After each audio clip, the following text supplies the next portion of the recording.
הרב מאוד במגרש הרוסים, וחזרתי לכאן בשביל דבר אחד, להביא מסר לחמאס בכל בית בעזה וגם בצפון.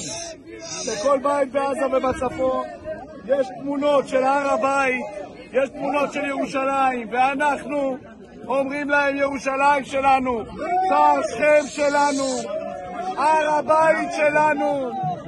היום לפי המדיניות שלי נכנסו לעיר העתיקה יהודים בתנועה חופשית, וגם בהר הבית התפללו בצורה חופשית. אנחנו אומרים בצורה הכי פשוטה: זה שלנו, זה המסר לחמאס. אני מתפלל על הפצועים, מתפלל לשחרור החטופים, אבל אומר את החמאס ואת החיזבאללה צריך לנצח במלחמה, רק במלחמה. וזה שלנו, הר הבית שלנו, שער שכם שלנו, שידעו את זה בכל העולם. תודה.